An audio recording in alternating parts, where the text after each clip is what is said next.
Namaskar, Khamma Ghani people. My name is Nandita Sudha Tiwari and welcome back to our channel, that is Professor Tiwari. I hope you guys liked our lectures on biology and physics. So if you do, then please hit the bell icon and don't forget to like, share and subscribe to this channel so that it can reach to someone who is in need. So today we're going to move ahead in chapter motion of class 9 and our topic is basically we were gonna do some numericals. The numericals are not tough, बहुत tough नहीं है numericals, but we will gonna do because आप थोड़ा सा concept समझना, question को किस तरह से पढ़ा जाता है और किस तरह से उन्हें attempt किया जाता है, ये बहुत जरूरी है. Solve अमूमन बच्चे कर लेते हैं क्योंकि basic है, ज़्यादा difficulty है नहीं numericals की, but the problem is कि बच्चे कई बार silly mistakes करते हैं. For example, आप क्वेश्चन गलत पढ़ लेंगे या कुछ words आप क्वेश्चंस में इस तरीके से होते हैं जिन्हें आपको ध्यान से पढ़ना it's very necessary, otherwise आप सही आते हुए भी गलत attempt कर लेंगे. Okay, so first of all I will gonna write the heading of the today's topic and that is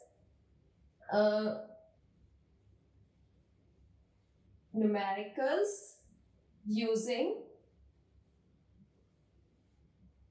equation of uniformly accelerated motion. Okay, as I told you in the last lecture that these are not equation of motion. Motion can be of any type, but these are basically equation of uniformly accelerated motion. और मैंने ये भी बताया था कि uniformly accelerated motion क्या होता है. ये हम पिछले 2 लेक्चर से कंटिन्यूअसली पढ़ रहे हैं, फिर रिवाइज कर लेते हैं. यूनिफॉर्मली एक्सेलरेटेड मोशन का मतलब होता है कि अब बॉडी एक्सेलरेशन में क्या आती है, वेलोसिटी, और यूनिफॉर्म मतलब कि कोई चीज यूनिफॉर्म रेट से चेंज हो रही है. एक्सेलरेशन की पहली रिक्वायरमेंट ही ये है कि आपकी जो वेलोसिटी है वो उसमें चेंज आना चाहिए. तो इसका मतलब यूनिफॉर्मली एक्सेलरेटेड मोशन का मतलब हो गया वेलोसिटी में यूनिफॉर्म रेट से चेंज होना. अब वो चेंज डिक्रीज भी हो सकता है या इंक्रीज भी हो सकता है, तो वो यूनिफॉर्मली एक्सेलरेटेड मोशन कहलाता है. तो उस तरह के मोशन की हमने कुछ इक्वेशंस पढ़ी थी. कौन सी इक्वेशंस थी वो इक्वेशन थी, फर्स्ट इक्वेशन थी v equals to u plus at. Second equation थी s equals to ut plus half at square, और थर्ड इक्वेशन थी आपकी v square equals to u square plus 2as. Okay, these were the equation. हम symbols already जानते हैं. A is for acceleration, T is for time, S is for distance, U is for initial velocity and V is for final velocity.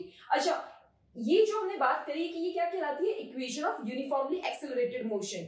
But for your further knowledge इन्हें हम law of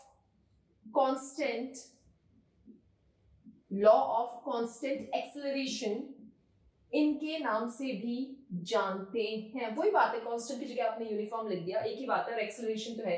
तो ये law of constant acceleration के नाम से भी हमें जानते हैं. आपको 9th क्लास में ऑफ कोर्स ये नहीं मिलेंगे इस तरह की टर्मिनोलॉजीज. 9th क्लास में तो आपको टेक्स्ट बुक में इक्वेशन ऑफ मोशन ही मिलेगा, बट आई एम्फसाइज कि आप इन्हें इक्वेशन ऑफ मोशन नहीं, equation of uniformly accelerated motion कहें. क्यों कहें, क्योंकि देखिए अगर हम इक्वेशन ऑफ मोशन कहेंगे, जैसा मैंने कहा कि इक्वेशन ऑफ मोशन तो कैसे भी हो सकता है, यूनिफॉर्म नॉन यूनिफॉर्म किसी भी तरीके का हो सकता है, या बहुत अलग अलग तरह के मोशंस होते हैं जो हम सीनियर क्लासेस में पढ़ते हैं. तो डेफिनेटली इट इज इंपॉर्टेंट कि जो इक्वेशन ऑफ मोशन जिस चीज के बारे में है अब उसी नाम से उन्हें कहें. ठीक है. द नेक्स्ट थिंग इज ये देखिए, ये इक्वेशन ऑफ मोशन ऐसा नहीं है कि आपको कभी भी, क्योंकि देखिए वेलोसिटी निकालनी है, first equation of motion, distance निकालना है तो आप यहां से भी निकाल सकते हैं, यहां से भी निकाल सकते हैं. अगर टाइम गिवन है तो ये वाली इक्वेशन से हम डिस्टेंस निकाल लेंगे. अगर टाइम गिवन नहीं है तो हम थर्ड इक्वेशन ऑफ मोशन जो है वो यूज कर सकते हैं. बट ये तो हमारी बेसिक चीज हमें इक्वेशन से पता लग रही है. बट देखिए ये इक्वेशन ऑफ मोशन, इसका मतलब ये नहीं है किसी भी मूविंग ऑब्जेक्ट के लिए आप यूज कर सकते हैं. ठीक है. We live in a universe जहां पे हम यहाँ की भी बात करते हैं, अर्थ की, और शायद नहीं, ऑफ कोर्स एस्ट्रोफिजिक्स या स्पेस की भी हम बात करते हैं. तो ये हर जगह ये एप्लीकेबल नहीं है. ये क्यों एप्लीकेबल नहीं है, ये इक्वेशंस किसी भी न्यूमेरिकल में लगने के लिए पहली जो कंडीशन है वो यही है कि आपका एक्सेलरेशन जो है वो यूनिफॉर्म होना चाहिए. ठीक है. यूनिफॉर्म एक्सेलरेशन होना चाहिए पहली कंडीशन. और दूसरी कंडीशन ये है कि जो मोशन हो रहा है वो स्ट्रेट लाइन पे होना चाहिए. Motion should be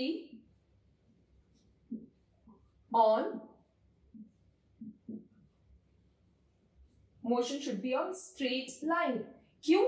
uniform acceleration तो आपको कांस्टेंट एक्सेलरेशन या यूनिफॉर्म एक्सेलरेशन मोशन वर्ड से ही पता लग रहा है. तभी ये लगेंगे और किसी नॉन यूनिफॉर्म के केस में नहीं लगेंगी। और मोशन स्ट्रेट लाइन में होना चाहिए, वो कैसे?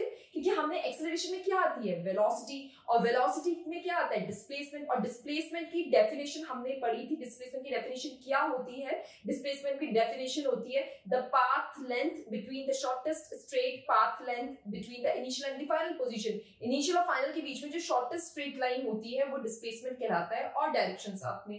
तो इसलिए आपका मोशन भी स्ट्रेट लाइन पे होगा, तभी ये जो इक्वेशंस हैं ये एप्लीकेबल होंगी। ठीक है, ये बेसिक सी थोड़ी बहुत जानकारी थी जो हमें जरूरी है पता होना, क्योंकि कई बार ये होता है कि स्टूडेंट्स क्या करते हैं कि मतलब रट लेते हैं। ये बहुत आसान है रटना कि v equals to U plus A T, फॉर्मूले की तरह है, तो आप रट लेंगे। But physics is not proper mathematics. जैसे मैंने हमेशा कहती हूँ कि फिजिक्स में mathematics the language of physics, and physics and mathematics combine they are language of universe. तो फिजिक्स आपको कॉन्सेप्ट है, अगर आपको कॉन्सेप्ट नहीं पता तो आप मैथमेटिक्स में आप कितना भी मैथमेटिकली सॉल्व कर लें, आपको उनका रीजन और कॉज तो कभी पता ही नहीं चलेगा किसी भी चीज का। ठीक है, तो ये वो चीज हो गई। अब देखिए हम 3 कंडीशंस पढ़ेंगे, उसके बाद हम न्यूमेरिकल्स को थोड़ा बहुत जानने की कोशिश करेंगे। पहली जो कंडीशन है, पहली कंडीशन ये है कि if a body starts from rest, if a body starts from rest, its initial velocity is 0। अगर कोई बॉडी, अगर आपको न्यूमेरिकल में कहा जा रहा है कि कोई बॉडी रेस्ट से स्टार्ट कर रही है, या आपको बोला जा रहा है कि बॉडी स्टार्ट हो रही है अभी या रेस्ट पे है, तो उस कंडीशन में आप इनिशियल वेलोसिटी को क्या मानेंगे? 0 मानेंगे। ठीक है, सेकेंड कंडीशन आपकी है if a body comes to rest कह लीजिए या स्टॉप। ठीक है, if a body comes to rest, अगर कोई बॉडी रेस्ट पे आ जाए या रुक जाए। रुकेगी कैसे? अगर मूविंग ऑब्जेक्ट की बात हो रही है तो ऑफकोर्स ब्रेक वर्ड उसमें लगा हुआ होगा कि ब्रेक लगा दिए तो आपकी कोई भी ऑब्जेक्ट या व्हीकल जो है रुक जाता है। तो अगर कोई बॉडी रेस्ट पे आ जाए या जल्दी बॉडी रुक जाए, स्टॉप वर्ड दे रखा है, ब्रेक वर्ड दे रखा है, तो उस कंडीशन के अंदर वो बॉडी का जो आपकी फाइनल वेलोसिटी v होती है वो 0 हो जाएगी। और third condition will be if a body is moving, if a body is moving with uniform velocity, if a body is moving with uniform velocity, उस कंडीशन में एक्सेलरेशन 0 हो जाएगा। ये फर्स्ट क्लास में भी हमने एक्सेलरेशन की फर्स्ट क्लास में पढ़ा था कि अगर कोई बॉडी की यूनिफॉर्म वेलोसिटी होगी, एक ही वेलोसिटी रहेगी, वेलोसिटी में चेंज ही नहीं आएगा, तो एक्सेलरेशन की डेफिनेशन ही फुलफिल नहीं होगी, तो उस कंडीशन में एक्सेलरेशन 0। तो ये कंडीशंस क्यों बताई? कई बार क्वेश्चन में बहुत सारी चीजें दे रखी होती है, एज आई ऑलवेज से कि बहुत सारी चीजें दे रखी होती है जस्ट टू कॉम्प्लिकेट इट। देखिए क्या होता है ना, एग्जाम में आप किसी भी क्लास के लिए पढ़ते हैं पूरे साल, you study for a class for 1 complete year, and आपका एग्जाम होता है एक बार। सो इट इज डेफिनेट कि अगर आपको पूरे साल का टाइम दिया जा रहा है तैयारी करने के लिए, तो जो भी आपसे क्वेश्चन पूछे जाएंगे उसमें आपकी ग्रिलिंग होना तो बिल्कुल जायज है, और होगी भी। तभी अगर इजी पूछ लिया जाएगा then it doesn't make any sense. तो ये इसलिए ग्रिलिंग होती है। तो आपको क्वेश्चन को ढंग से पढ़ना है, कभी भी कोई चीज कॉम्प्लिकेटेड नहीं होती। हाँ, मैथमेटिक्स ऑफ कोर्स अगर बहुत इन्वॉल्व है तो कॉम्प्लिकेटेड हो सकती है, but most of the time the answer is in the question. तो आपको वर्ड्स को ध्यान रखना है, कॉन्सेप्ट को पीछे समझ के रखना है कि हाँ ये अगर ऐसा होता है तो ये डायरेक्ट आपको आंसर पता लग जाएगा। ठीक है, अब हम सीधे चलते हैं न्यूमेरिकल्स की तरफ। और जैसा मैंने कहा the numericals are actually very easy, बहुत आसान है, बट हम सिर्फ इसलिए कर रहे हैं क्योंकि आपको आइडिया लग सके। ठीक है, और कुछ बच्चे there are few students who are texting me and saying कि ये बहुत आसान है ma'am, but actually you should not forget कि आप शायद इंजीनियरिंग में हो सकते हैं या BSc MSc में हो सकते हैं, but we have started our course with 9th grade जहाँ पे फिजिक्स का बेसिक शुरू होता है। तो there are students in 9th, अभी भी 9th में तो अभी भी स्टूडेंट्स, ऐसा तो नहीं है कि आपने पास कर लिया तो 9th में वो स्टूडेंट भी नहीं रहे, तो उन्हें भी समझ में आना चाहिए। आपको आसान लग रहा है because you are in engineering और you have completed engineering, you are in bachelors और मास्टर्स, तो उस स्पीड से हमें चलना पड़ेगा। Okay, so let's move ahead. हम कुछ न्यूमेरिकल्स जो है वो देख लेते हैं। एज आई सेड आसान से हैं। तो जो पहला ही न्यूमेरिकल है उसमें कहा गया है a scooter acquires a velocity of 36 km/h in 10 seconds। एक स्कूटर है, उन्होंने कितनी वेलोसिटी एक्वायर कर ली है, एक्वायर कर ली है मतलब पा ली है या टेन कर ली है, कितनी 36 किलोमीटर पर आवर ये स्पीड एक्वायर कर ली है। और कितने टाइम में ये स्पीड एक्वायर करने में या ये स्पीड जो है पाने में, वेलोसिटी पाने में कितना टाइम लगा है, t equals to 10 seconds. So in 10 seconds, only in 10 seconds the scooter has acquired this velocity या speed.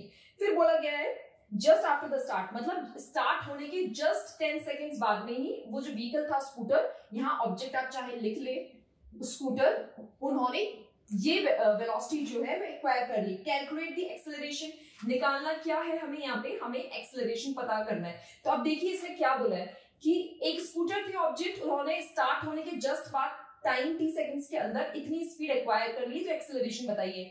अब आपको ये आसान लग रहा होगा, पहली चीज स्टार्ट वर्ड आ गया, स्टार्ट होने के जस्ट बाद, तो डेफिनेटली इस केस के अंदर u क्या हो जाएगा, 0।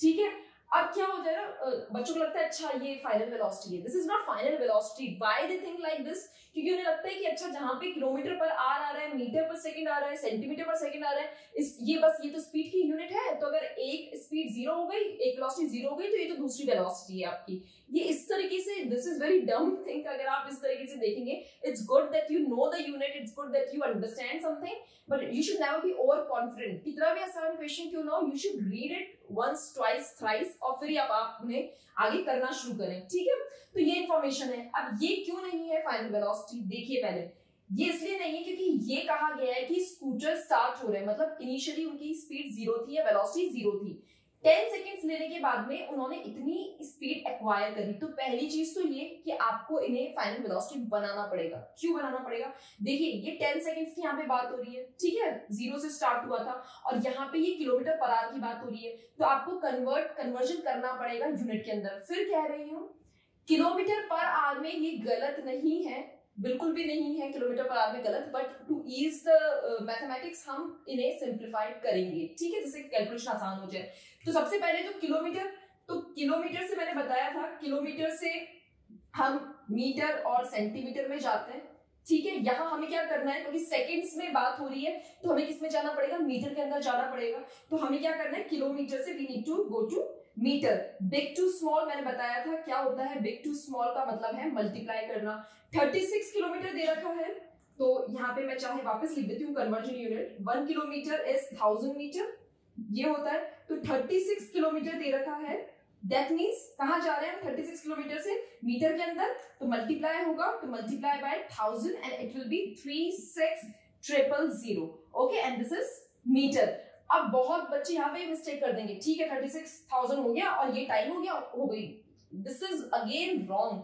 36 kilometre per hour, and I am telling you, अभी आपको बहुत आसान लग रहा होगा, ये क्वेश्चंस ऐसे ही आसान लगते हैं, but they have something in them. आपको ऐसे बिल्कुल आसान चीज नहीं दे दी जाएगी एग्जाम्स के अंदर करने के लिए। If you have been given 1 full year, so definitely they will gonna grill you, तो आपको ढंग से पढ़ना है, ठीक है। तो यहाँ पे 36,000 मीटर आ गया, और आपने सोचा ये टाइम जो है 10 सेकेंड्स बस हो गया, जी नहीं, अभी भी ये हुआ नहीं है। यहाँ पे आर दे रखा है, मतलब आपको आर को भी कन्वर्ट करना पड़ेगा, आर पर आर मतलब 1 आवर हो गया। तो देखिए ये भी हम लिख लेते हैं कि आर से हम मिनट में जाते हैं और मिनट से हम सेकंड्स के अंदर जाते हैं। तो यहाँ पे भी बिग से हम स्मॉल में जा रहे हैं, तो उस कंडीशन के अंदर क्या करेंगे, बिग टू स्मॉल जा रहे हैं, मतलब हम मल्टीप्लाई करेंगे। आर मिनट में जा रहा नहीं है, हमें कहाँ जा रहा है, सेकंड्स में बात हो रही है, तो हम सेकंड्स के अंदर जाएंगे। तो 1 आवर की बात हो रही है, तो मतलब 1 मल्टीप्लाई आर से डायरेक्ट सेकंड्स में नहीं जाते हैं, we have to take the same route, so we will first gonna convert into minute, तो मल्टीप्लाई बाय 60, बिकॉज 1 आवर में 60 मिनट्स होते हैं, ठीक है, और 1 मिनट में 60 सेकंड्स होते हैं, ठीक है। तो 1 आवर को हमने मिनट में करा, तो मल्टीप्लाई 60, और फिर 60 को हमने सेकंड्स में करना है, then again multiply 60, so it will be 3600 seconds. अब देखिए, अब आपके पास में आया इक्विवेलेंट टाइम।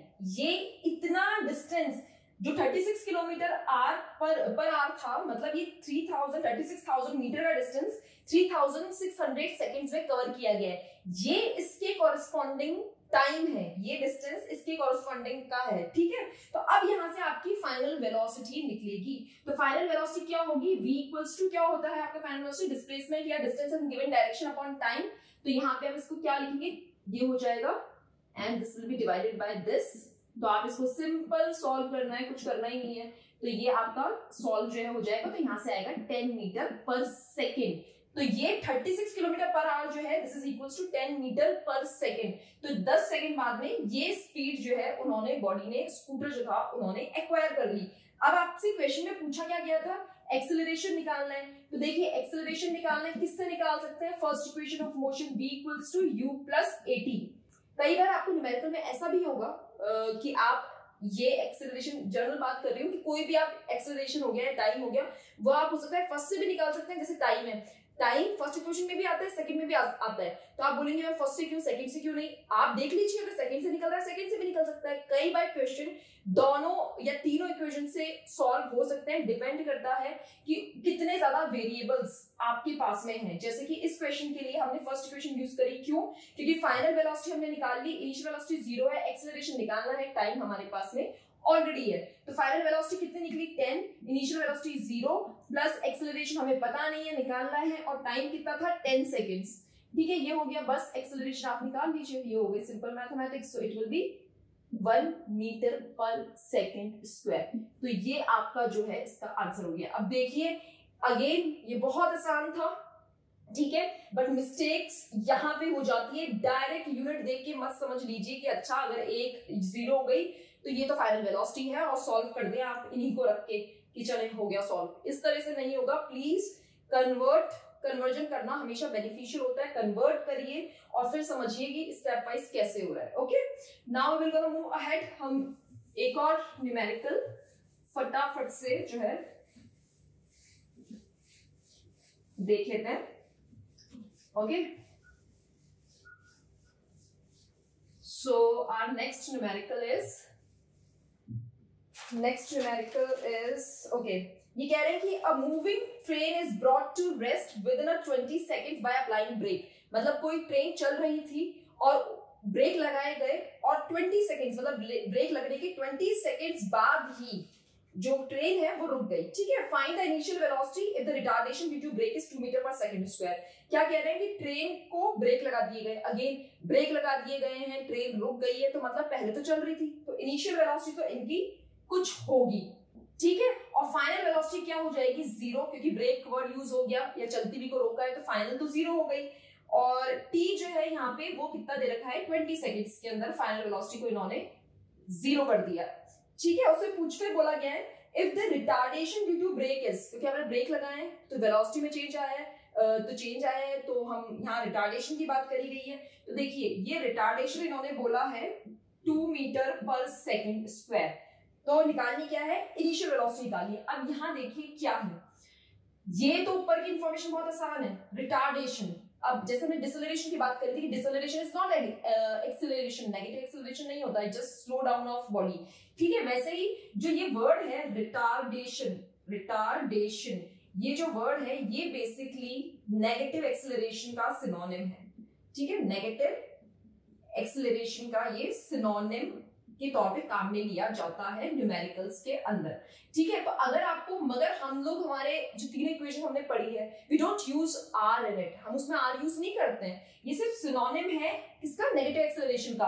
और हम सिर्फ फिजिक्स में एक ही चीज को जानते हैं, किसको, एक्सेलरेशन को, या तो पॉजिटिव या negative, that's it, we don't know any other thing. ये सिनोनिम्स वगैरह हैं बट इट्स कंप्लीटली फाइन।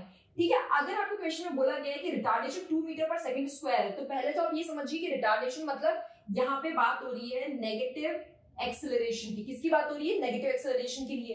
तो अगर नेगेटिव एक्सेलरेशन होता है तो क्या साइन लगता है, माइनस, पॉजिटिव है तो प्लस आपका रहता ही है। तो यहाँ पे अगर retardation 2 metre per second square है, इसका मतलब ये नेगेटिव एक्सेलरेशन की बात कर रहे हैं और यहाँ पे साइन लग जाएगा -2 metre per second square. That's it. अब आपको क्या करना है, यहाँ पे क्या निकालना है, आपको इनिशियल वेलोसिटी निकालनी है। तो आप डायरेक्ट इक्वेशन ऑफ मोशन लगा दीजिए, v equals to u plus at।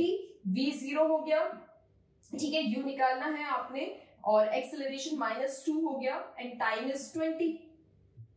आप निकाल सकते हैं कितना हो जाएगा 0 and this will be 40 and u जो है आपका प्लस u था तो ये चेंज होके 40 मीटर पर सेकेंड आपकी वेलोसिटी जो है आ जाएगी। अगेन बहुत सिंपल था, ओरली आप इसे सॉल्व कर सकते हैं, कोई बहुत डिफिकल्ट चीज तो इसमें है नहीं, डायरेक्ट आपने इक्वेशन यूज करी और डायरेक्ट निकाल दिया। बट अगेन समझाना क्या था, वर्ड समझाना था कि अगर रिटार्डेशन वर्ड आ रहा है, अच्छा बहुत बच्चे भी करते हैं, अच्छा रिटार्डेशन मतलब a = 2 metre per second square, नहीं, फिर आप गलत कर रहे हैं। रिटार्डेशन मतलब नेगेटिव एक्सेलरेशन, तो आपको माइनस लिखना पड़ेगा उस चीज के आगे, एक्सेलरेशन के आगे, ठीक है। This is it. अब हम नेक्स्ट क्वेश्चन देख लेते हैं इसी तरह से। नेक्स्ट क्वेश्चन देखें,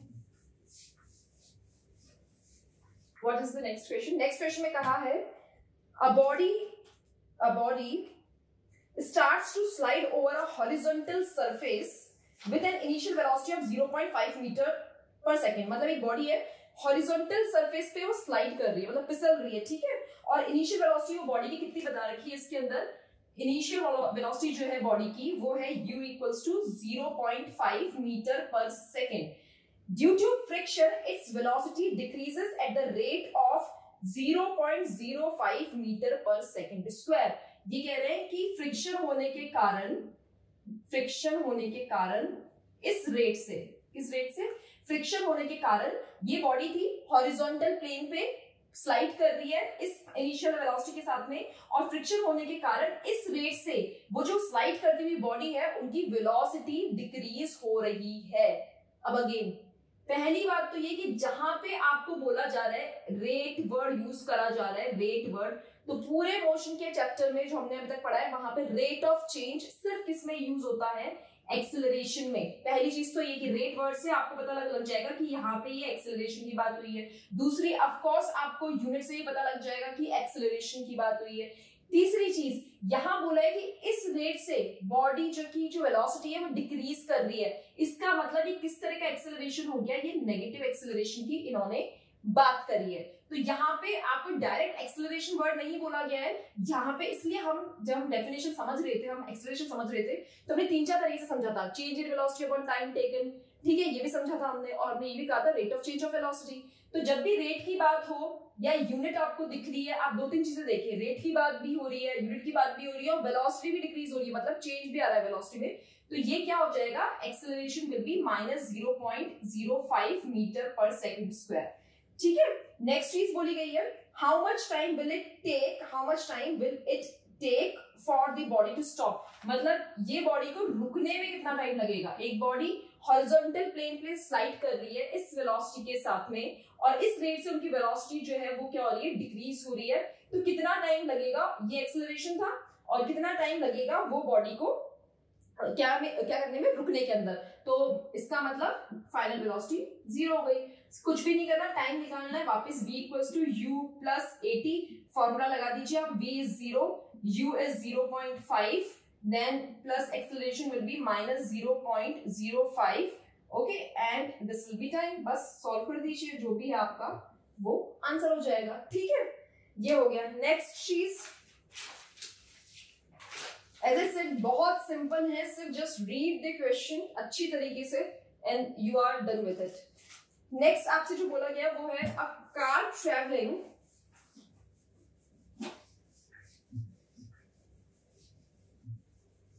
नेक्स्ट चीज बोली गई है, a car travelling at 20 km/h speed up to a car traveling at 20 km/h speed up to 60 km/h in 6 seconds, ठीक है। एक कार है वो एक 20 km/h की स्पीड से ट्रेवल कर रही है, और उनकी स्पीड जो है वो 20 से 60 km/h तक जा रही है 6 सेकंड के अंदर, मतलब 6 सेकंड में कार की जो स्पीड है वो 20 से 60 km/h चली गई। व्हाट इज इट्स एक्सेलरेशन, आपको एक्सेलरेशन जो है वो बताना है। तो हम पहले वैल्यूज लिख लेते हैं। इनिशियल जो दे रखी है आपको वो दे रखी है 20 km/h, और फाइनल जो दे रखी है वो दे रखी है 60 km/h, और यहां से यहां पहुंचने में, यू से बी पहुंचने में जो टाइम लगा है वो है 6 सेकेंड्स। जो टाइम लगा है वो क्या है, दैट इज 6 सेकेंड्स, ठीक है। निकालना है आपने एक्सेलरेशन जो है वो यहाँ पे निकालना है। अब अगेन कुछ भी इसमें ऐसा करने जैसी चीज नहीं है, आपको क्या करेंगे, आप इसमें क्या करेंगे, वही जैसे फर्स्ट क्वेश्चन की बात हुई थी, km/h टाइम 6 सेकेंड्स के अंदर यहां से यहां पहुंच गई, तो आपको बस कन्वर्जन करना है और कुछ भी नहीं करना है। अगेन आपको मीटर में जाना है, तो 20 × 1000 will be there, okay, and यहां से आपका कितना आ जाएगा, ये हो जाएगा ठीक है, इतना मीटर, ये तो आपने मीटर निकाल लिया। पर आर है तो ऑफ कोर्स आप आर के लिए भी करेंगे, तो 1 आर मल्टीप्लाई बाय 60 इंटू 60, तो ये हो जाएगा 3600 सेकेंड्स। ठीक है, फिर बस आप इसे डिवाइड कर लीजिए, इनिशियल वेलोसिटी कैसे निकल जाएगी, ये हो गया and this will be this. बस सॉल्व करें, आप सॉल्व करेंगे, जो भी आपकी आएगी वो आपकी इनिशियल वेलोसिटी हो जाएगी। Similarly you can calculate the same thing for final velocity, it will B 60 multiply 1000 upon this will be same 60 multiply 60, चाहे तो यहाँ 1 और लिख लीजिए and it will B 3 and this will be 3600। बस सॉल्व करना है, सिंपल मैथमेटिक्स है, डिवीजन है सिंपल, आप सॉल्व कर सकते हैं। आपके पास में ये दोनों आ गई, मतलब आपके पास में एक्चुअली में कन्वर्टेड, या आपको मीटर पर सेकंड में चाहिए, ये भी मीटर पर सेकंड में चाहिए, तो आपके कन्वर्टेड u और v की वैल्यू आ जाएगी। उन वैल्यूज को आपको एक्सेलरेशन निकालना है, तो first equation of motion use करिए, v equals to u plus at, v की वैल्यू लिखिए कन्वर्टेड, u की वैल्यू लिखिए कन्वर्टेड, टाइम आपके पास में है ही, और एक्सेलरेशन जो है आप निकाल सकते हैं। आंसर मेरे पास में शायद इसमें लिखा हुआ होगा, ओके, आंसर इसका जो आएगा वो आएगा 1.85 मीटर पर सेकेंड स्क्वायर, ये इनका आंसर होगा। So that's it. As I said, their numericals are very simple, but the only thing that you need to keep in mind is you have to read the numerical properly. If you have command over your concept, then you can easily do them. Command है तो आप ढंग से question को पढ़िए, एक बार दो बार ढंग से पढ़िए, वैल्यूज को हमेशा पहले न्यूमेरिकल फॉर्म के अंदर लिखिए, वर्ड फॉर्म में मत छोड़ दीजिए कि नहीं क्वेश्चन में दे रखा है, लिखने की क्या जरूरत है, लिखिए आप पहले उन्हें इस तरह से न्यूमेरिक फॉर्म में, फिर देखिए कौन सा फॉर्मूला लग रहा है। अच्छा, यहाँ पे हमने सिर्फ बात v equals to u plus at की कर ली, इसका मतलब ये नहीं है कि s equals to ut plus half at square या v square equals to u square plus 2s। Second और थर्ड इक्वेशन के पे न्यूमेरिकल्स नहीं आते, बहुत आते हैं, बहुत ज्यादा। इनफैक्ट ऐसे भी आपको क्वेश्चंस मिल जाएंगे आपके टेक्स्ट बुक में या फिर ऑनलाइन मिल जाएंगे, जहां पे आपको दो दो इक्वेशन लगानी पड़ेगी, ये भी लगानी पड़ रही है और सेकंड और थर्ड भी कहीं कहीं पे लगानी पड़ रही है। तो घबराना नहीं है, अगर आपको कॉन्सेप्ट क्लियर है, आपको पता है किस तरह से करना है, तो आप इजीली सॉल्व कर सकते हैं। कन्वर्जन बहुत इंपॉर्टेंट है इन सब चीजों के अंदर, तो कन्वर्जन को मत भूलिएगा और ढंग से कैलकुलेट करिएगा। That's all for today. I hope this lecture will be helpful to you guys. So if you like the content, then please hit the bell icon, like, share, subscribe to this channel. Thank you. Khamma kare.